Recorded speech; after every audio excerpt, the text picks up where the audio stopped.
ಏನಕ್ಕೆ ಸಿಟ್ಟಿದೆ ಅಂತಂದ್ರೆ ನಮ್ಮಪ್ಪ ನಮ್ಮಮ್ಮ ಸತ್ತೋಗ್ಬಿಟ್ಮೇಲೆ ಎರಡನೇ ಹೆಂಡತಿನ ಮದುವೆ ಮಾಡ್ಕೊಂಬಿಟ್ಟ, ನಾವು ಸೌತಿ ಮಕ್ಕಳಾಗ್ಬಿಟ್ವಿ. ಇದು ಒಂದೇ ಕುಲದೀಪಕ ಅಂತ ಎರಡನೇ ಮದುವೆ ಮಾಡ್ಕೊಂಡಿದ್ದು. ನಮ್ ಜನಕ್ಕೆ ಇನ್ನು ಬಂದ್ಬಿಟ್ಟಿದೆ ಗಂಡು ಬೇಕು ಅಂತ. ಆಯ್ತಪ್ಪ, ಪಾಯಿಂಟ್ ಈಸ್ ಆ ಪ್ರಾಪರ್ಟಿನಲ್ಲಿ ನಿಮ್ಗೆ 0.5% as a children of Basavaraj and Parvathamma ತಗೊಳ್ಳೋದ್ರಲ್ಲಿ ಏನು ತಕರಾರಿಲ್ಲ. Along with Jagadeeshappa equally. ಅಲ್ಲ, ಜಗದೀಶಪ್ಪ ಬರಲ್ಲ, ಇವ್ರು ಅಳಿಯ ಬರ್ತಾರೆ ಬಸವರಾಜು. ಅಲ್ಲ, Jagadeeshappa is through the second wife. Second wife. No sir. Basavaraja being the son-in-law of husband of ಪಾರ್ವತಮ್ಮನ ತಾಯಿ ಅಂದ್ರೆ ಬಸವರಾಜನ ಅತ್ತೆ ಕೆಲವು ಪ್ರಾಪರ್ಟಿನ ಈ ಬಸವರಾಜನ್ಗೆ ಮತ್ತೆ ಪಾರ್ವತಮ್ಮಂಗೆ ಅಂತ ಕೊಟ್ರು. ದಕ್ಷಿಣೆ ಅಂತಲಾರು ಇರ್ಬೋದು, ಪ್ರೀತಿ ಅಂತಲಾರು ಇರ್ಬೋದು, ಏನೋ ಕೊಟ್ರು. ಬಸವರಾಜ ಪಾರ್ವತಮ್ಮನಲ್ಲಿ 3 ಹೆಣ್ಮಕ್ಳನ್ನಾದ್ಮೇಲೆ ತೀರ್ಕೊಂಡು ಹೋಗ್ಬಿಟ್ಮೇಲೆ ಪಾರ್ವತಮ್ಮ ಸಿದ್ಧಗಂಗಮ್ಮನ್ ಮದುವೆ ಮಾಡ್ಕೋತಾನೆ. ಜಗದೀಶಪ್ಪ ಮತ್ತೆ ಮಲ್ಲಿಕಾರ್ಜುನ ಇಬ್ರು ಮಕ್ಕಳು. ಮಲ್ಲಿಕಾರ್ಜುನ ಮದುವೆ ಇಲ್ದಲ್ನೇ ಸತ್ತೋಗ್ತಾನೆ. ಅಲ್ಲಿಗೆ ಉಳ್ಕೊಳ್ಳೋರು ಬಸವರಾಜನ್ ಈಗ ಯಾರು ಅಂತಂದ್ರೆ ಏರ್ಸ್ ಅಂದ್ರೆ ಸಿದ್ಧಗಂಗಮ್ಮ ಸೆಕೆಂಡ್ ವೈಫು, 3 ಜನ ಮೊದಲನೇ ಹೆಂಡತಿ ಹೆಣ್ಮಕ್ಳು, ಮತ್ತೆ ಇವನಿಂದ ಎರಡನೇ ಹೆಂಡತಿಯಿಂದ ಹುಟ್ಟಿರ್ತಕ್ಕಂಥ ಜಗದೀಶಪ್ಪ. ಸೊ ಅಲ್ಲಿಗೆ Basavaraj if he has died intestate, all properties after Parvathamma has also gone to the Basavaraja in full extent, and 1/4 each to the Basavaraja and the 3 daughters. To the 50% of the 50%. One nimsha of the 50%. So 1/4 of 50%. ಅದಷ್ಟಕ್ಕೆ ಇವ್ರ 3 ಜನಕ್ಕೆ ಬಸವರಾಜನ್ಗೆ ಮತ್ತೆ ಇವ್ರ 3 ಜನಕ್ಕೆ ಆಗ್ಬೇಕು. ಅಲ್ಲಿಗೆ ಏನಾಯ್ತು, 2/3 of 50% of Parvathamma at the most they are entitled for a moment. ಅದಾಯ್ತು. Basavaraj ಇನ್ನು ಬದುಕಿದಾನೆ. therefore these 3 daughters could not have filed a suit for partition as against Basavaraja in his lifetime. So ಏನಿದ್ರು ಕೇಳ್ಬೇಕಾಗಿದ್ರೆ ಷೇರು ಪಾರ್ವತಮ್ಮನ ತೀರ್ಕೊಂಡು ಹೋದಂತದ್ದು, ಪಾರ್ವತಮ್ಮಂಗೆ ಅವ್ರ ತಾಯಿ ಕೊಟ್ಟಂತ ಶೇರ್ ನಲ್ಲಿ 50% ನಲ್ಲಿ 1/3 each ಬರ್ಬೇಕು ನಮ್ಗೆ ಅಂತ ಕೇಳ್ಬೇಕು. ಅಲ್ಲಿಗೆ ಸೂಟ್ ಮುಗ್ದೋಗುತ್ತೆ. ಈಗೇನ್ ಕೇಳ್ತಾ ಇದಾರೆ, ಬಸವರಾಜ ಮತ್ತೆ ಈ ಇವರು ಜಗದೀಶಪ್ಪನ ಹೆಸರಿನಲ್ಲಿ ಇರ್ತಕ್ಕಂಥ ಪ್ರಾಪರ್ಟಿ ಕೊಡು ಅಂತಾರೆ. ಅದು ಬರಕ್ ಆಗಲ್ಲ. ಯಾಕಂದ್ರೆ ಜಗದೀಶಪ್ಪ ಒಂದು ಇಂಡಿಪೆಂಡೆಂಟ್ ಆಗಿ ಕೇಳುದು, ಯಾಕಂದ್ರೆ ಅವನ ಅರ್ನಿಂಗ್ ಆಯ್ತು. ಬಸವರಾಜನ್ ಅಂತೂ ಜೀವಂತವಾಗಿರೋ ಕೇಳಕ್ ಆಗಲ್ಲ. ಅಲ್ಲ, ಅವರು he also died during the pendency of this appeal. He also died during the pendency of the appeal.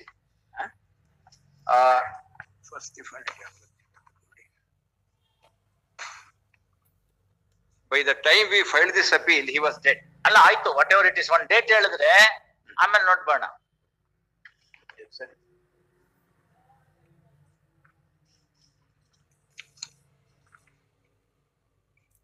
ಆಯ್ತು ಬಿಡಿ.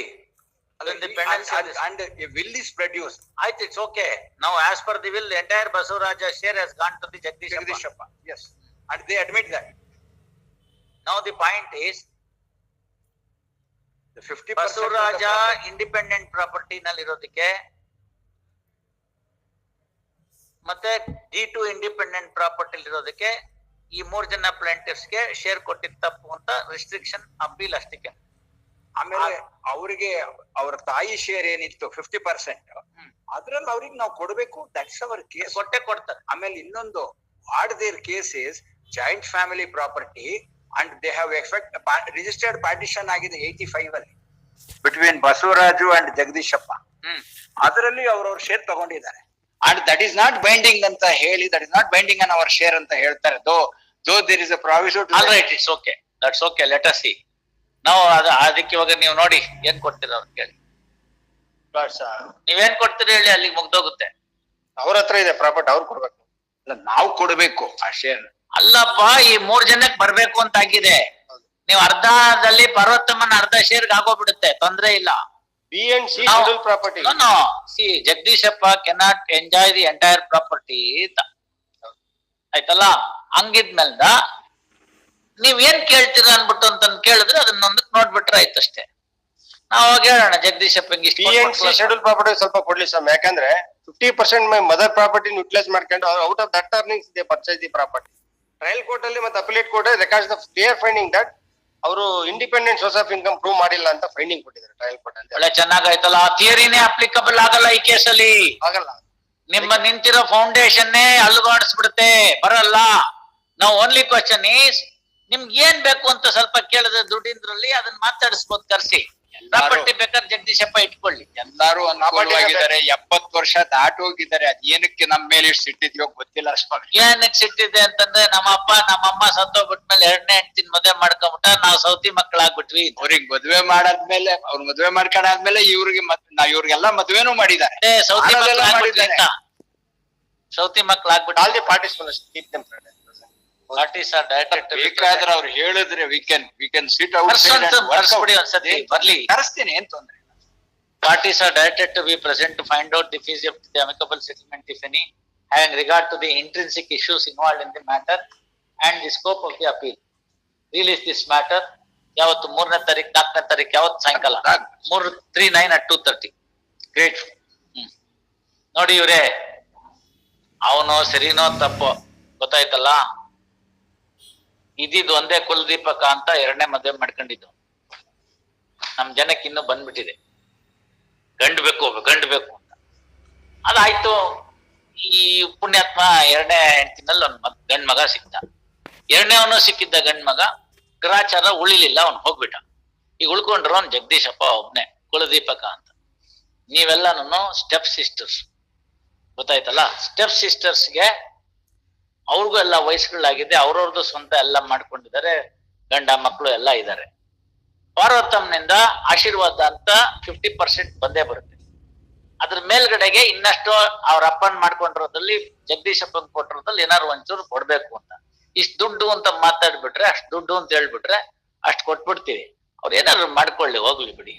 ಗೊತ್ತಾಯ್ತಲ್ಲ. ಕ್ರಿಮಿನಲ್ ಕೇಸ್ ಎಲ್ಲ 2ನೇದ್ ನೋಡಿ, ಅಲ್ಲಿ ಅವ್ನ್ ಜಗದೀಶಪ್ಪ ಈಗ್ಲೂ ವರ್ಷ ಬಸವರಾಜನ್ಗೆ ಹೋಗಿ ಹಾಲು ತುಪ್ಪನ್ನ ಏನ್ ಬೇಕೋ ಮಾಡಿ ಬರ್ತಾನೆ. ನೀವ್ ಒಂದಿನ ಆ ಕಡೆ ತಲೆ ಹಾಕಿ ಮಲಗ್ದವ್ರಲ್ಲ. ಒಂದಿನ ಆ ಕಡೆ ತಲೆ ಹಾಕಿ ಮಲಗ್ದವ್ರಲ್ಲ. ತಾಯಿ ತೀರ್ಕೊಂಡ್ಮೇಲೆ ತಂದೆ ಜೊತೆನ ರಿಲೇಶನ್ಶಿಪ್ ಹಾಳು ಮಾಡ್ಕೊಂಡು ಅವ್ರ ತಾಯಿ ಮನೆಯವ್ರ ಕಡೆ ಹೋಗಿ ಬದುಕೊಂಡ್ಬಿಟ್ರಿ ನೀವು, ಸೌತಿ ಮಕ್ಳಾಗ್ತಾರೆ ಅಂತ. ಒಂದಿನ ನೀವು ಅವ್ರನ್ನ ಕರೆದು ಪಂಚಮಿಗೆ ಬೆನ್ಗೆ ಹಾಲು ಎರ್ದಿದ್ದಿಲ್ಲ ಜಗದೀಶಪ್ಪನ್ಗೆ. ಇವತ್ತು ಆಸ್ತಿಗ್ ಮಾತ್ರ ಅಂದ್ರೆ ಎಲ್ಲಿ ಕೇಳ್ತಾರ್ರಿ? ಅವ್ರ ಮನೆ ಮದ್ವೆಗೆ ಹೋಗ್ಲಿಲ್ಲ, ಅವ್ರ ಮನೆ ಸಾವು ನೋವು ಹೋಗ್ಲಿಲ್ಲ, ಪ್ರಾಪರ್ಟಿಗೆ ಮಾತ್ರ ಹೊಡೆದಾಡ್ತಾ ಇದ್ದೀರಿ. ಅಕ್ಕಿ ದುಡ್ಡೇ ಹಾಕೊಂಡು ದ್ವೇಷ ಮಾಡ್ಕೊಂಡು ಜಾಸ್ತಿ ಇದೆ, ಹಂಗಾಗಿ ಡಿಸ್ಪ್ಯೂಟ್ ಅನರ್ಜಿತ ವಿತ್ತಾನ ಮಷಡಾಳೋ ವಿನಶ್ಯತಿ ಅಂತ ಸ್ತ್ರೀ ವಿತ್ತಂ ಅಧಮಾಧಮಂ ಅಂತ. ಅತ್ತೆ ಕಡೆಯಿಂದ ಬಂದಿದ್ದ ಪ್ರಾಪರ್ಟಿನಲ್ಲಿ ಶ್ರೇಯಸ್ಸಿಗೆ ಬಂದ್ಬಿಟ್ಟಿದ್ದಾನೆ ಅಂತ ನೀವ್ ಹೇಳೋದು ಅಂತ. ಅವನ ಹಂಗಾರೆ ದುಡಿಲೇ ಇಲ್ವಾ? ಕೂತದ್ದೆಲ್ಲನೆ ನವಿಲ್ಗರಿ ಮರಿ ಹಾಕ್ಬಿಡ್ತ. ಬಸವರಾಜ ಹಂಗೆ ಬರೇ ಕೂತಿದ್ದೇನೆ ತನ್ನ ಅತ್ತೆ ಕಡೆಯಿಂದ ಬಂದಿದ್ದ ಅಷ್ಟೇ ತಿಂದಿದ್ಬಿಟ್ಟ. ಅವನು ದುಡ್ದಾನೆ, ಅವನು ವ್ಯಾಪಾರ ಮಾಡಿದ್ದಾನೆ, ಬೇಕಾದ್ ಮಾಡಿದ್ದಾನೆ, ಏನೋ ಕೆಲಸ ಮಾಡಿದ್ದಾನೆ.